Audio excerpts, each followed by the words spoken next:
rivalitas Dempo sama Kosayu ini kan dari dulu udah terkenal. Jadi ya kita juga mau waspadain Dempo.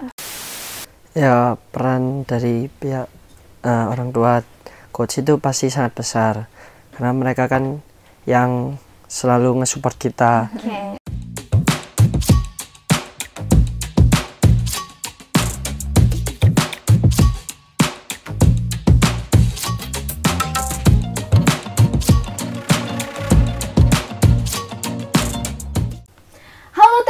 Jumpa lagi bersama saya Najla Satira dan rekan saya Septiana Eka dalam podcast Malang Live.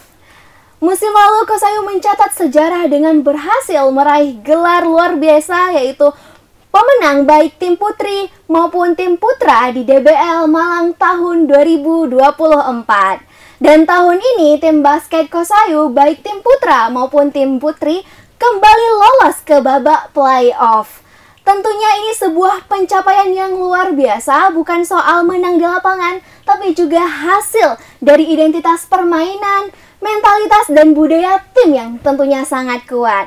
Pada episode kali ini kita akan berbincang-bincang santai bersama tim putra maupun tim putri dari SMA Kolase Santo Yusuf. Oke, bisa disapa dulu Tribuners yang ada di luar sana? Hai Tribuners. Oke, mungkin bisa perkenalan diri dulu, Kak.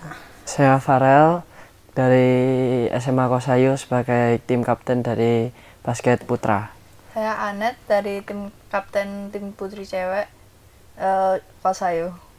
Oke, baik, sudah kenal semuanya nih, kita langsung ke pertanyaan yang paling ditunggu-tunggu, yaitu musim lalu sekolah dari Kosayu berhasil meraih gelar juara baik tim putra maupun tim putri. Ini benar-benar pencapaian yang luar biasa. Dengan perolehan tim putri menang 59-57 atas MAN 1 Blitar, benar? Oke, dan sementara tim putra 72-42 atas MAN 8 Malang. Lantas, apa sih identitas atau gaya permainan yang dilakukan oleh Kosayu membuat prestasi ini terjadi? Mungkin bisa diceritakan? Jadi di tim Kosayu ini kita itu menekankan disiplin, terutama dalam defense, karena kunci utama dalam basket itu kan defense.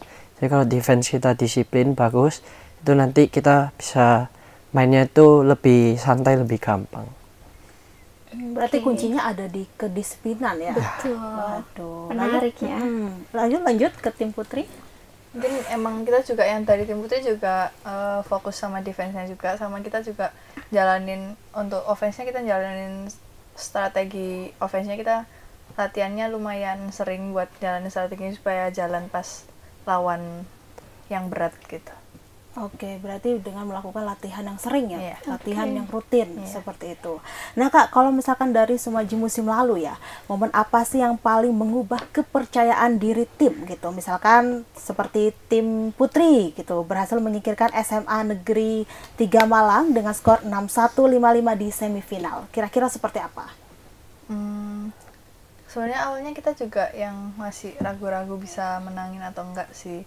Tapi kita kayak dari awal kayak ngelihat musuhnya itu juga udah diem, kayak mereka juga takut, jadi kayak kita nggak usah takut juga, kayak ya udah hadapi aja pas lawan, kayak kita kasih yang terbaik aja satu tim, kayak fokus buat kerja sama timnya, jalanin semuanya yang kita bisa pokoknya, terus kayak dikasih kemenangan ya udah kita makin pede buat kedepannya aja. Oke, yang dimulai dari ragu-ragu terus semakin pede kayak seperti itu. Confidence-nya kuat nih kalau udah di lapangan. Oke. Selanjutnya nih kita kepo juga. Defense Kosayu Putra sempat menahan lawan di skor 5-12 poin pada fase awal, yaitu skor 65-5 versus SMAN 4 dan skor 101-6 versus SMAN 10 dan 83-12 versus BSS. Kita pengen tahu nih, apa sih prinsip pertahanan yang teman-teman lakukan dari latihan sehingga angka kebobolan bisa serendah itu? Ya kan, kayak tadi yang udah dijelasin kan, kunci basket itu sebenarnya di defense. Jadi kita kalau latihan itu kita fokusnya di defense dulu, kita rapetin defense-nya biar kalau nanti musuhnya defense kita kan kuat, musuhnya itu nanti jadi kayak frustasi kan, nggak bisa masukin, kita jadi lebih gampang mainnya. Oke, strategi. Strategi yang bagus. Oke, lanjut. Nah, ini kan kalau aku mau tanya nih Kak ya, kalau pertandingan kemarin tanggal 25 Agustus ini kan tim putra ya khususnya ya, 25 Agustus 2025 tim putra ini tanding melawan SMA Negeri 7 Malang. Skornya ini sangat jomplang, ya. SMA Kosayu ini berhasil meraih skor 92, sedangkan SMA 7 ini 13 gitu. Nah, saat unggul jauh di papan skor nih Kak, bagaimana tim tetap menjaga fokus dan disiplin di menit akhir? Kan kita itu setiap awal babak itu kita itu selalu nganggap kalau kita itu mulai dari 0-0. Jadi skornya mau berapapun kita harus tetap kayak fokus. Start dari zero lagi. Ya, start from zero. Oke, menarik ya. Oke, terus minggu lalu nih tim basket dari SMA Dempo menyebutkan bahwa lawan yang paling mereka waspadai adalah SMA Kosayu. Bagaimana nih tanggapan dari teman-teman baik putra maupun putri? Secara dua-duanya bagus ya dalam permainannya. Ditakuti. Iya. Kan emang dari dulu itu kan Kosayu sama Dempo ini kan terkenal rivalitasnya ya. Oh iya. Jadi ya emang sama-sama saling mewaspadai. Soalnya kan komposisi pemainnya kan juga sama-sama berpengalaman di basket. Jadi ya sama-sama kuat lah. Jadi kita harus saling kayak mewaspadai satu sama lain. Sama-sama kuat ya, sama-sama unggul ini antara Dempo dan Kosayu. Tapi ini kakak-kakaknya sekarang kelas berapa sih? 12. Oh, kelas 12, berarti bentar lagi ujian mau lulus dong. Nah, cara kakak-kakaknya ini membagi waktu antara basket, terus ajang DBL sama belajar tuh kira-kira gimana? Kalau dari aku sendiri, ya biasanya kalau pulang sekolah kan langsung latihan juga kan.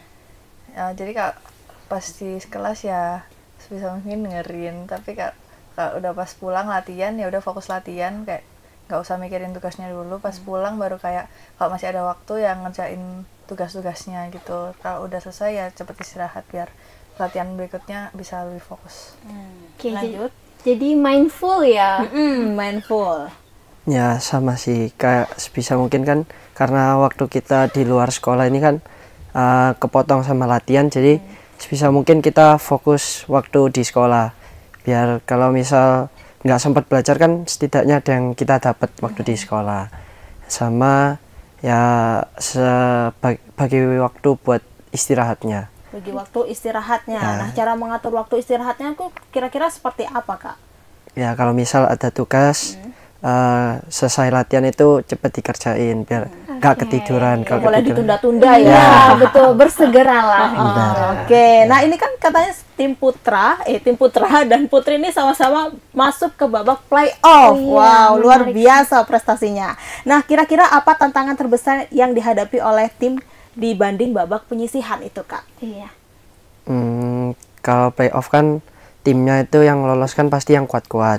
Nah, jadi kita harus kayak lebih fokus karena tim lain kan juga pasti lebih upgrade, lebih improve dari mereka. Jadi kita juga harus fokus terus tetap disiplin buat ngadepin musuh-musuh yang lebih kuat.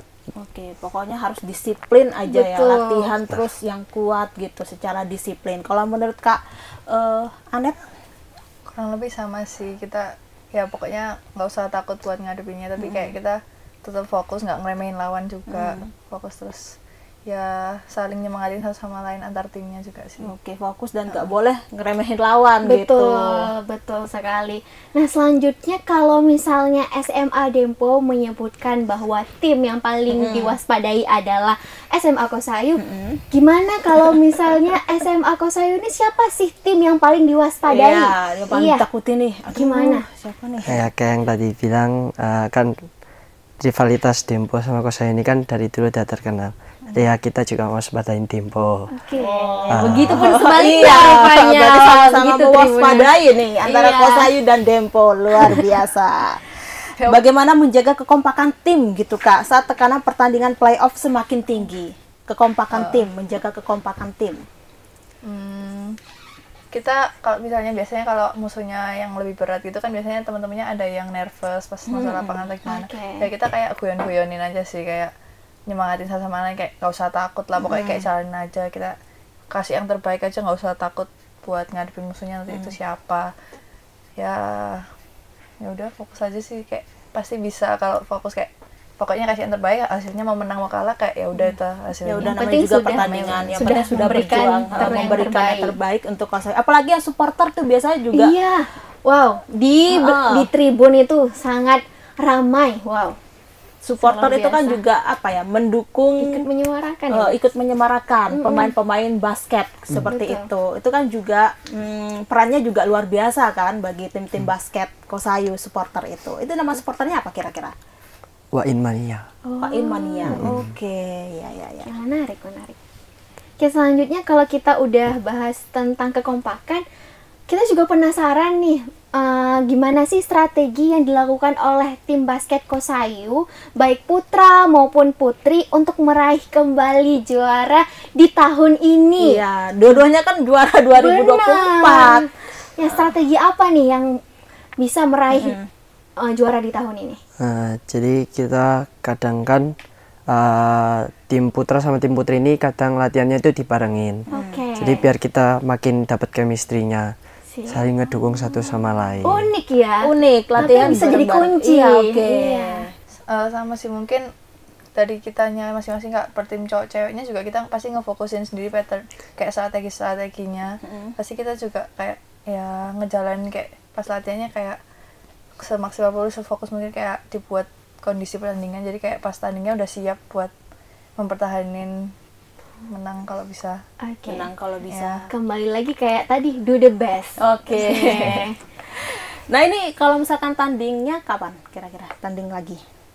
Kalau yang tim putra hari ini. Wow, jam berapa? Jam 6. Wah, jam 6. Habis aja. Ya, habis ini berarti langsung siap-siap ya habis podcast ya. Wah, luar biasa. Terus kalau Putri? Kemungkinan kalau nggak Sabtu Minggu. Oh, Sabtu Minggu, antara Sabtu atau Minggu ya. Iya. Pas hari libur berarti. Iya. Supporternya berarti lebih banyak kalau Sabtu Minggu kan. Nah, ini kan menjelang final ya, Kak ya. Seperti apa pola latihan tim? Mungkin lebih ke maintenance fisiknya juga sih, kayak nggak terlalu yang fisik banget, kita coba nge-review strateginya itu tadi, sama mungkin lebih ke repetisi shooting kayak gitu sih. Gitu-gitu ya, Kak ya. Oke, kalau untuk Kak Farel? Ya sama sih, kita fisiknya tuh kalau biasanya latihan sebelum ini fisiknya kan tinggi, kalau sekarang dikurangin. Oke. Kan soalnya udah masuk masa tanding. Terus kita lebih banyak ya repetisi tadi, biar dapat feel-nya kalau pas main. Tapi ada itu gak kayak menjaga pola makan, gak boleh makan ini, kayak gitu, harus makan itu. Apa kira-kira?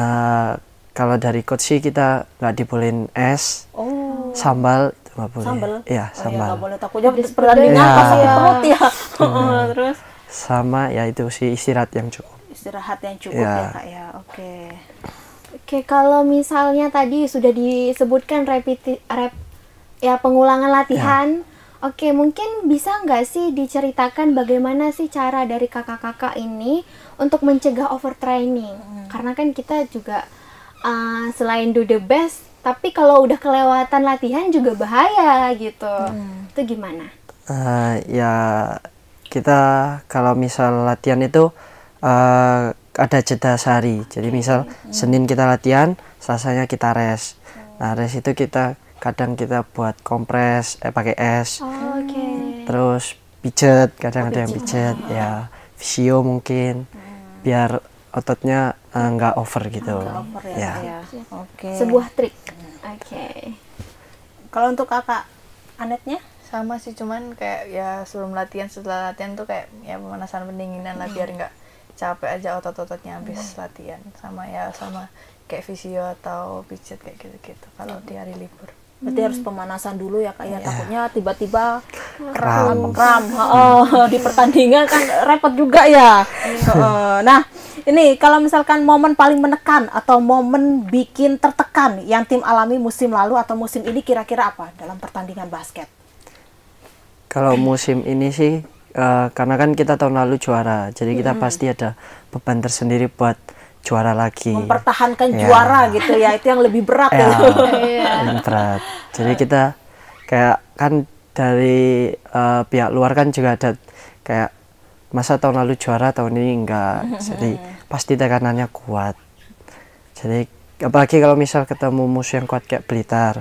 Itu kan Oh, Blitar juga kuat ya? ya Blitar kan kita sering ketemu, kadang kalah, kadang menang. Oke. Jadi kita kayak kalau misalnya ketemu Blitar itu kadang itu kita kayak mentalnya udah kayak down dulu. Tapi kita ya tetap motivasi lah. Motivasi. Karena kan kita juaranya tahun lalu, jadi masa kita takut sama mereka. Betul. Jadi Apalagi dukungan supporter di tribun itu kan luar biasa. Tapi orang tua ikut nonton nggak biasanya? Ikut. Ikut ya, tentu. Orang tua, Iya, guru-guru support seperti system itu. ini ceritanya. Kalau untuk Kak Anet sendiri? Mungkin sama sih kalau tekanannya dari tahun ini ya target dari orang sekitar kan bisa kayak tahun lalu juga juara kan jadi kayak ya harus bisa mertahanin, nggak sebisa mungkin mertahanin lah minimal. Terus ya kalau yang dari tahun lalu tuh tekanannya biasanya kalau lagi game keket kayak gitu terus kayak pressure juga kayak ini bakal menang atau enggak, terus kayak poinnya udah beda tipis, waktunya juga udah mau habis jadi kayak ya mempertahanin. Oke. Nah, untuk pemain rotasi, bagaimana sih tim menjaga kondisi pemain lainnya untuk selalu siap ketika dipanggil saat momen-momen krusial? Bisa dijelaskan mungkin? Diceritakan? Ya kalau misal kesiapan ya kita antar pemain itu harus kayak nerapin, kalau misalkan kita udah latihan sekitar 1 tahun kan buat mempersiapin ini, terus jadi kita harus kayak nerapin dalam diri sendiri. Kalau kita kan latihan udah setahun masa kita sia-siain. Oke. Ya kita harus siap terus kapanpun Berarti dipanggil. latihannya ini berapa lama ini untuk menghadapi ajang DBL? Mulai seleksinya itu dari setahun yang lalu. Berarti bulan? Desember. Desember ya. 2024 ya, diseleksi seperti itu. Apa ya, per orangnya ya harus emang selalu siap sih, kan udah kayak kamu dipilih di tim kayak pasti udah dikasih kepercayaan, ada kayak kelemahan kelebihannya, kayak coachnya tuh udah pasti tahu juga kayak butuh masukin siapa di apa di situasi yang krusial, ya berarti udah tahu kayak dia yang bisa pasti kayak ya kamu ya pede aja, kayak ya pede soalnya kan udah ditentuin sama pelatih juga. Berarti kapten ya? Pelatihnya kayak ya pede aja. Tapi ini kan kakak-kakaknya ini kan kapten tim ya. Nah, dipilih itu kira-kira berdasarkan apa sih? Apa performanya baik atau apa seperti itu? Ya mungkin berdasarkan pengalaman ya, sama kayak kemampuan mimpin tim. Kalau misal dari keadaan tertekan atau lagi kalah itu gimana bisa membangkitin semangat antar pemainnya. Oke, biar nggak panik juga ya di lapangan. Nggak mungkin kan milih tim yang kapten yang panikan gitu kan ya. Oke, kalau Kak Anet sendiri? Ya mungkin soalnya ya itu tadi sih pengalaman sama ya bisa nyairin suasana atau bisa gabungin anak-anaknya, bilangin anak-anaknya tegas juga. Berarti yang memiliki jiwa kepemimpinan yang dipilih untuk menjadi tim kapten seperti itu. Nah, kalau misalkan ini kan nanti kan tanding ya untuk tim putra melawan siapa, Kak? Suto Jayan. Ya. Kalau nanti tim putri? Enggak ada game. Enggak, Sabtu Minggu? Ketemu Karis ya. Oke, nah ini kan ada gak sih kegiatan yang dilakukan tim basket putra maupun putri dari Kosayu sebelum pertandingan? Kegiatan yang bisa dilakukan bersama tim gitu? Ya mungkin kadang kita makan bareng dulu sebelum tanding. Terus kan kita berangkatnya juga sama-sama. Sama-sama itu dari sekolah? Ya di sekolah. Terus ya kalau pas perjalanan kita kayak ngobrol-ngobrol. Kayak tanding nanti gimana, bercanda-bercanda gitu, biar bondingnya biar chemistry-nya tetap dapat. Oke. Kalau untuk Kak Anet sendiri?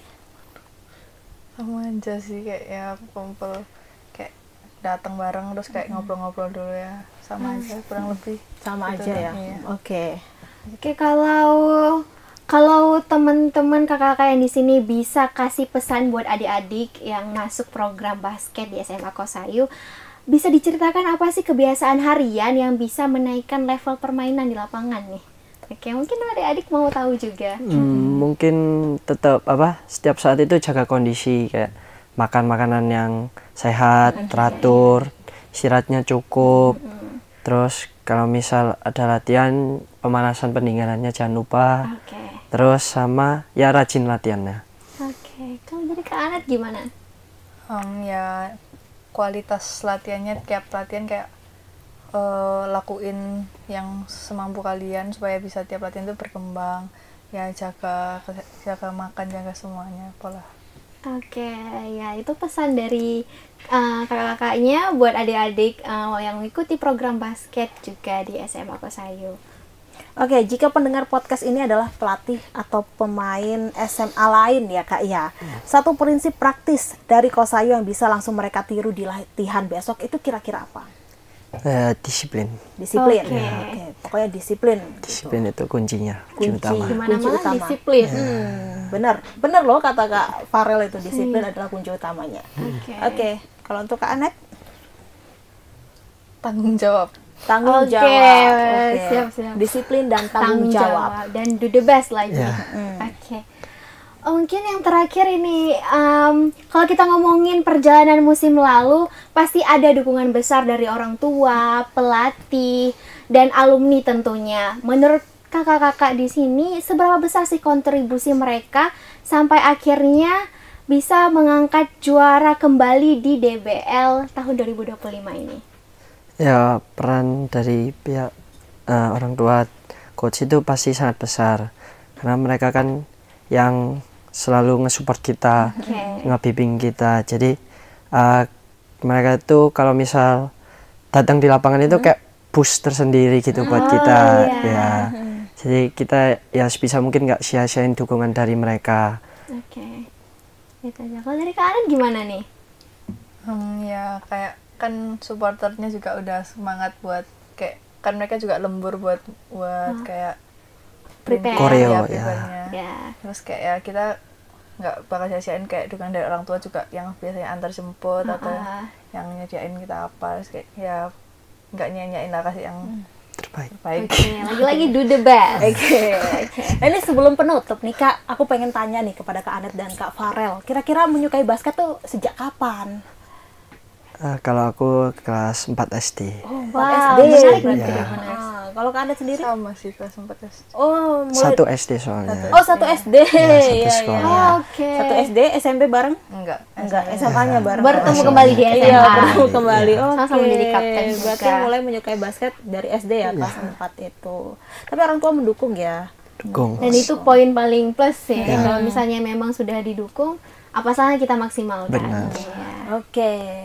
Oke, terima kasih Kak Anet dan Kak Farel atas waktu dan kesempatannya telah hadir di studio Tribun Jatim Network Malang ini ya Kak ya. Semoga ilmu yang Kakak berikan ini bermanfaat untuk Tribuners di rumah. Oke Tribuners, sampai di sini dulu perjumpaan saya kali ini. Saya Septiana Eka dan rekan saya Najla Satira. serta Kak Anet. Kak Farel. pamit undur diri dan sampai jumpa kembali lagi dalam podcast Malang Live episode berikutnya. Dadah. Dah. Download Tribun X sekarang. Menghadirkan lokal menjadi Indonesia.